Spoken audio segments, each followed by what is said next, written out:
Good day, everyone. My name is Marian Joy Feniza, and for this video, I will be talking all about Romanticism. Now, first and foremost, what is Romanticism? Romanticism is a literary and artistic movement that emerged in the late 18th century. It emphasizes emotion, imagination, individualism, and a deep appreciation for nature. Romantic literature often focuses on personal experiences, intense feelings, and a rejection of societal constraints. Okay, some of you here might have thought that romanticism has something to do with romance stuffs, but no, okay, no. Romanticism is a literary movement that actually happened or occur to go to reject the societal constraints that happened in 18th century. What are these societal constraints, Manday? Okay, in 18th century and beyond, and before pa yun, below, 17th, 16th, 15th century, there exist certain classical rules, bitaw, na sila certain rules that they need to follow. Yeah. Lest they will be outcasted or shunned from the society. What are these example? First, the century is actually overruled by men, meaning that is a patriarchal society. Men has the privilege to go to education. They are the provider of the family. Aside from that, we also have their mga statuses, social statuses. We have aristocrats, nobles, peasants, ingana. Kanya, women should be submissive to their husband. They are to give birth to babies. It is normal for them to marry early. Ingana. Yeah. If one of if and they have to follow these rules because if they let not follow, they will be outcasted. They let sila i-consider as one of the society. Muna nga na. So, because of this strict rules, murag na sakal na siguro sila, romanticism occurs. And romanticism is to reject these kinds of rules, the constraints towards people. Okay? Now, who coined romanticism? The term was actually shaped by Friedrich Schlegel, who argued that literature should be dynamic, self-reflective, and open-ended, rather than confined by classical rules. Okay? The same goes man good with the literature of the people from before the Romanticism exists. Na ang literature pod before Romanticism exists, napod sila strict rule nga gi-adhere. Okay? If we compare it to a book, the rules of literature before Romanticism, mura siyang textbook. Nga tagaan kag problem, usa ra jud ang answer. Og sayop imo itubag, wrong na jud ka. There are no options for changes. Ingana siya. Literature before Romanticism teaches people how to conduct themselves in front of the people, in front of others. Yan ang literature. Nya kung di mo buhaton kung unsay nakalbutang sa literature, you'll be outcasted. Simple as that. Whereas when we talk about Romanticism book, we can actually compare it to a fantasy book, wherein you can actually create unimaginative creatures like dragons, sirens, Pegasus, hydras, ingana ba? And then we have no limitation when it comes to creating our own story endings. Okay? Maka-imagine ka bisag unsa. You are not being held by any kinds of chains kung mo right ka or romanticism. You have the freedom. Muna siya. Kanang rejecting the societal constraints, the societal norms. Di ra ka mo stick to one. Kinapay mga other possible ways to improve it. Na? Si Friedrich Schlegel. How to apply it? When we talk about how to apply it, it actually refers to romanticism in the subject of literary criticism. Okay? In literary criticism, it teaches us on how to spot on if the book is actually belonging to Romanticism type. And in general sense, Romanticism has its distinct feature to reject the societal norms, to reject the classical rules of the society. Pero, nagi na siya yung mga key features pod that kanang mga details bitaw that we must spot on to actually tell nga this is a romanticism. First one, emotions over reasons. Does the text focus on characters' emotion rather than intellectual reasoning? In this part, it actually tells whether the main character of the story is actually making decisions in her life, in his or her life, based on their personal emotions rather than to think of how other people view them. Nga na, muna emotions over reasons. Next, individualism and personal growth. Thus, the protagonists seek self-discovery or rebel against conventions. Individualism and personal growth. To simply put it, a simple way, the main character should should have like a motto bitaw on herself or in himself. They have a motto that that they believe, which goes against the general motto of the society.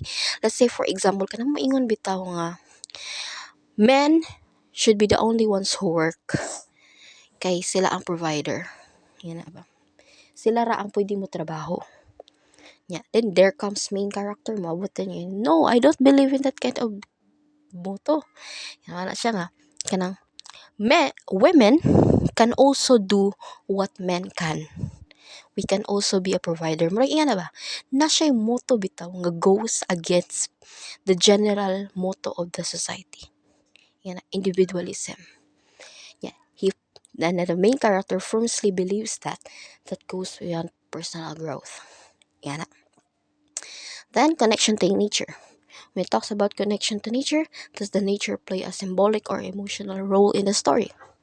It does not simply pertains that nature plays an important role in clearing things mind of the people. Kanang moingon bitaw nga kanang og puliki na ang kinabuhi mo ato siya sa forest magpakalma because nature helps calm people, which is indeed true, and yes, it connects to the nature.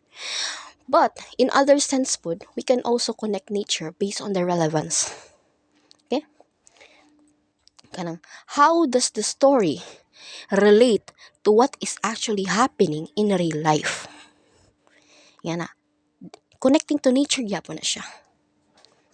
I hope it is understandable. Next, open-ended and evolving narratives.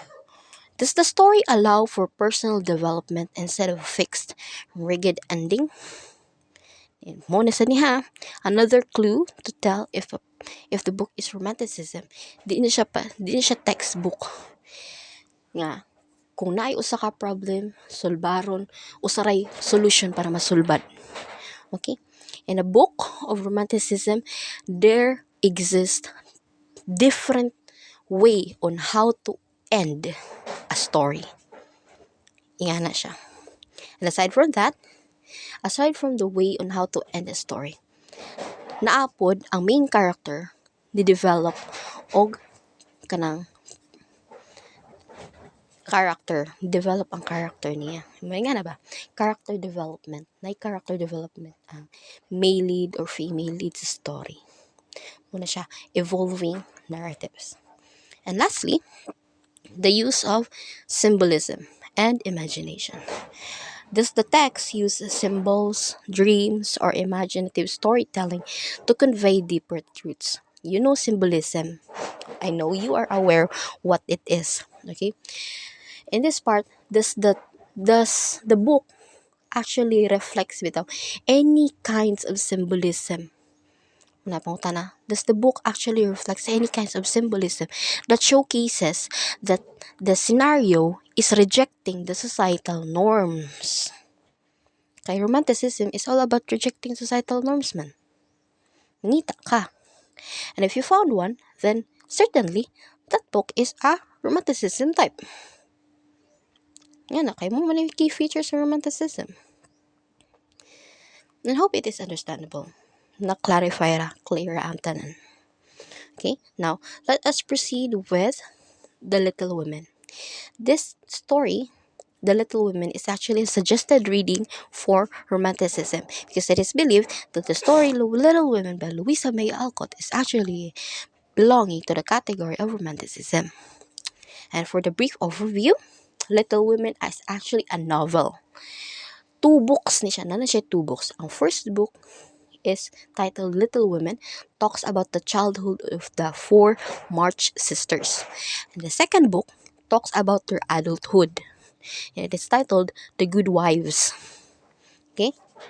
And for information of everyone, this story, Little Women, is actually considered as well as a semi autobiography of Louisa May Alcott herself, the author, because some of the events that happens in the book manggod actually is very relevant to her real life.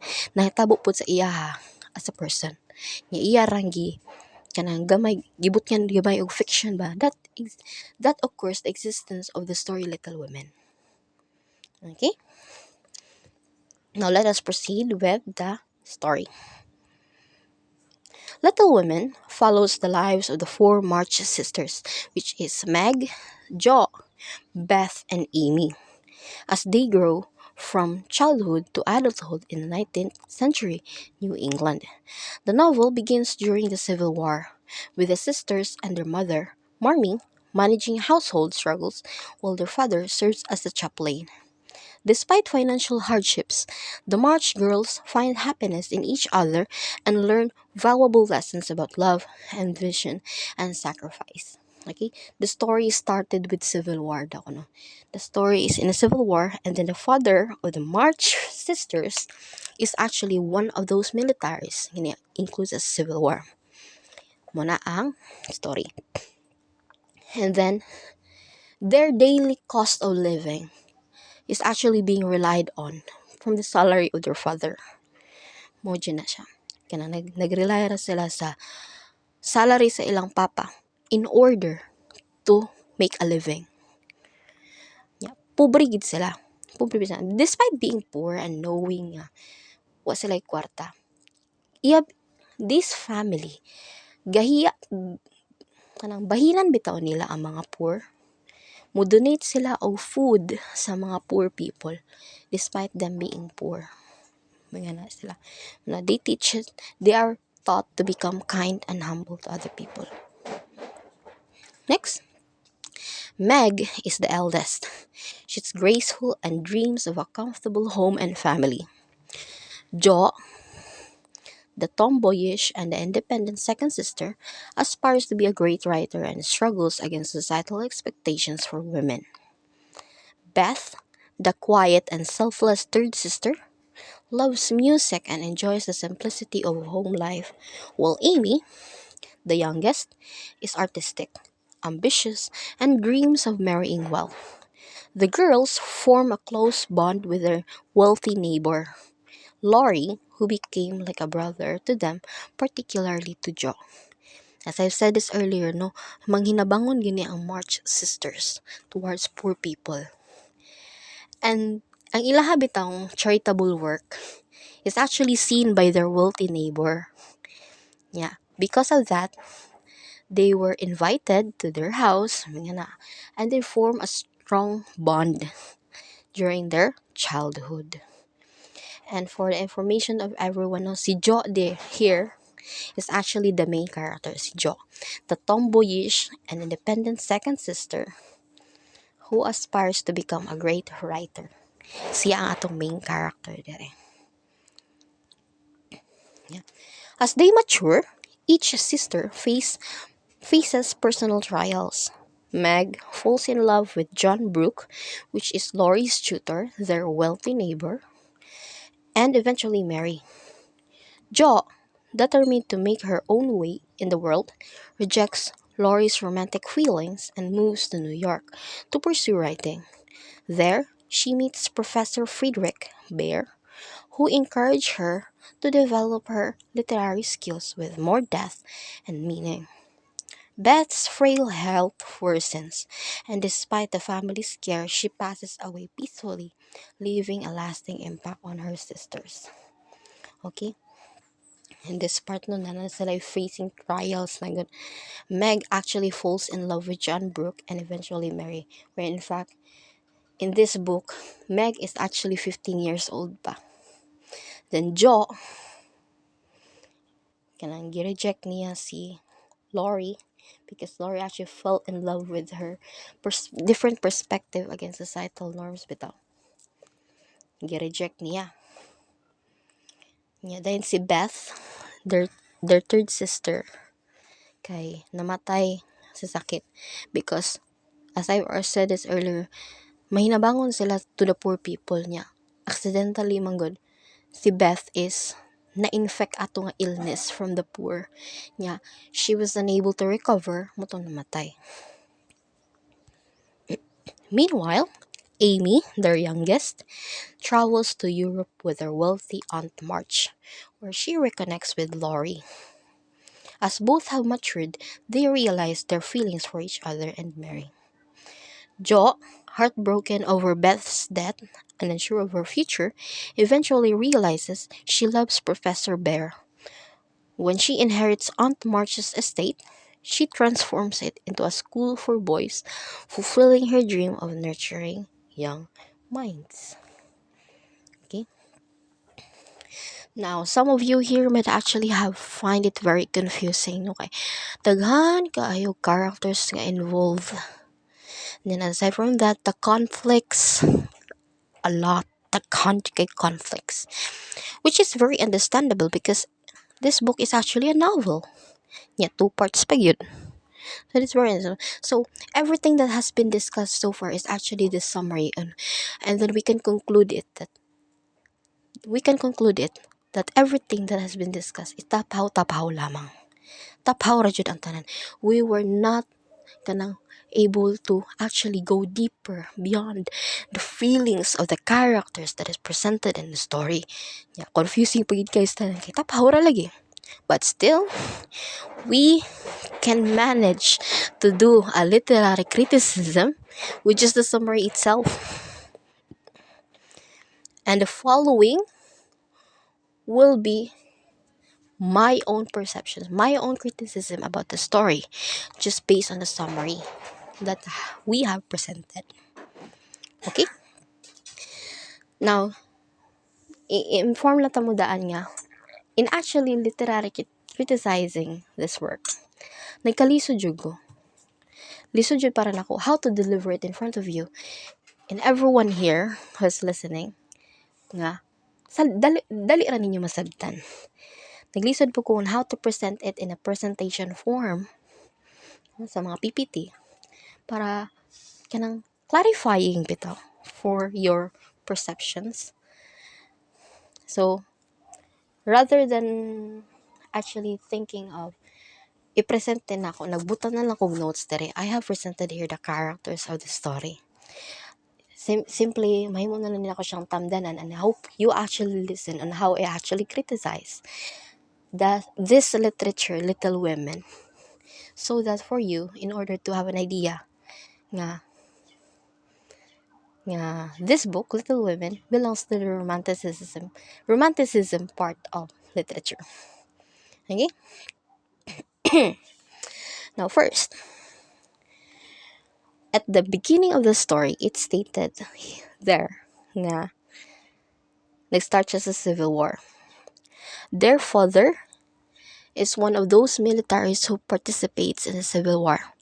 Ang iyang salary, mura ang daily cost of living para sa March family. Okay? Usa na siya ka-flag. Why? Because during the 18th century,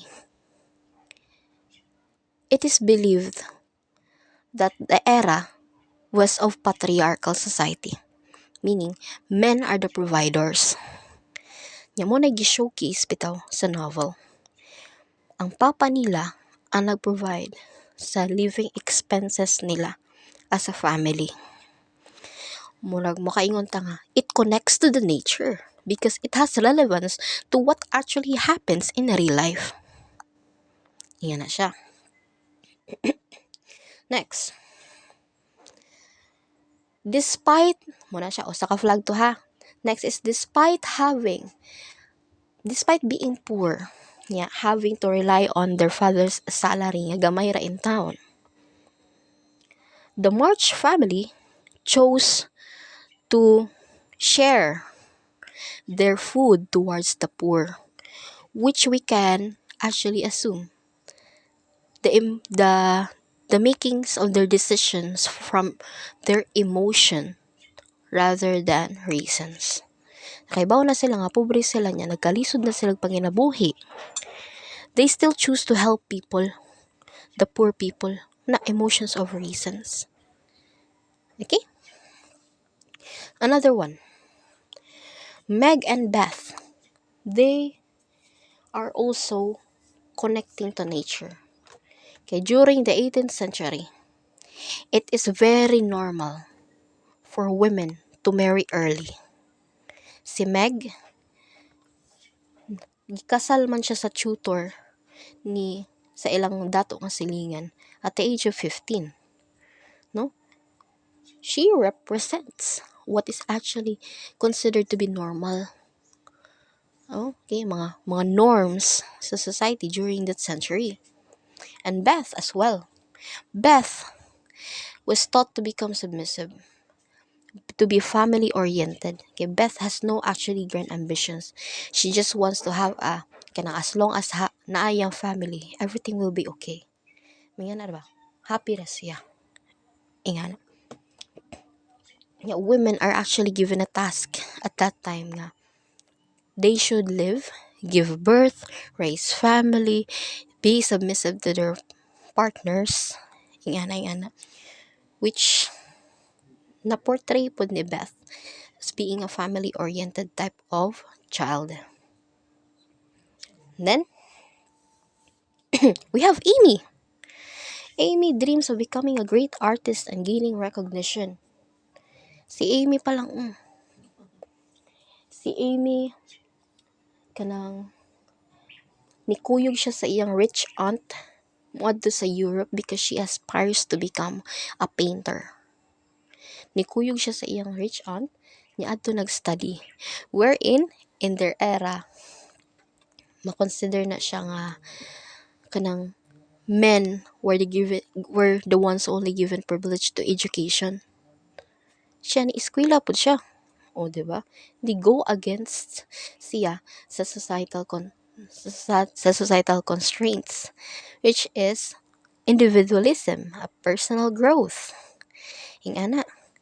But the end does not actually goes to what Amy expected, because at the end of the day, na-realize bitaw ni Amy nga, she has no potential with painting. No? Mo-expect man ta, di ba nga, mo go against siya sa societal constraints. Mahimo siyang greatest painter na kani-educate siya. But no. Fate has other decisions for her. Instead, naabot siya sa point nga, nagpakasal siya ni Lori, living a dormant life as a loving wife and a mother towards their family. Nga na, mo sa nagiingon na tog open-ended narrative or evolving narrative. We kanang wa bitaw siya ni stick to what is expected nga mahimong outcome. Na siya different ending, different ways to how to end their story. And lastly, we have Jo. Jo, our main character. Without all those things that I have discussed earlier, bisag si Jo na lang yun ang ako i-present as a proof, makaingon na jud ta nga the story is a romanticism. Because Jo herself is a solid proof nga ni-reject siya sa societal norms. She is a tomboyish, fiercely independent woman who aspires to become a successful writer. How did this go? Nga, si Jo man, makaingon ta nga solid proof siya. First and foremost, Jo rejected Lori. their wealthy neighbor. Naibog manggod si Lori niya. Nya, kana bitong sa mga beliefs nila nga women should marry, give birth, nurture the children, don't have to work, kanang raise the house. Murag iya na ba? Nabita sila ing ana nga mga constraints. Nya, di na sila kinahanglan mo work, women doesn't have to work. So makaingon ta nga si Jo doesn't necessarily have to become a writer. Kasal na lang siya, ingana in love, fall in love, give birth to babies, nurture the children. Ingana ilang mindset. But Jo rejected Lori in order to pursue her career as an aspiring writer. That in its sense, that showcases the emotion over the reasons. That in its sense, na siya individualism, na siya iyang own motto, na siya iyang own belief, personal growth. Okay? Naghimo siya iyang own path. Yan na. Yeah, aside from that, pagyud, makaingon pag ito sa proof magod kay. Because, na-study na nako nga, literature before teaches other people, teaches the society how to conduct themselves in front of others. Pero si Jo Magod, as an aspiring writer, di siya musuwat og ingana. She prefers to write more adventurous types of stories, which is unlike sa mga traditional nila nga book sa una. So, di siya na i-publish ang iyang libro. Rather, ingnon siya sa mga publisher nga, usba imong book according sa kanang ilahang standards. Nya si Jo, di man gid siya mukuan kay na siya firm belief nga kani iyang type nga book iyang gustong isuwat. O diba, emotions over reasons gyapon. Wa siya nagpatinag. Rather, ni-travel siya sa New York para i-develop ang iyang writing skills. Nya, hantod sa, naabot na siya sa point nga nahimo gyud siyang writer. Nya, iyang first book na-publish. O diba? She is overcoming everything with her own beliefs. Naa siya development nga nahitabo pod kay. Napa siya development nga nahitabo pod by improving herself in New York after namatay ni Beth. O, diba? Just from Jo itself, makaingon na solid proof na gina siya nga this story is actually of romanticism type kay ano, ni fit man siya sa tanan key features nga akong gidiscuss earlier. Okay? And for the information of everyone, this is just a taphaw part. Okay, taphaw ra jud nga information in criticizing a literature. If you're actually very invested with the story, you can actually search it for yourself.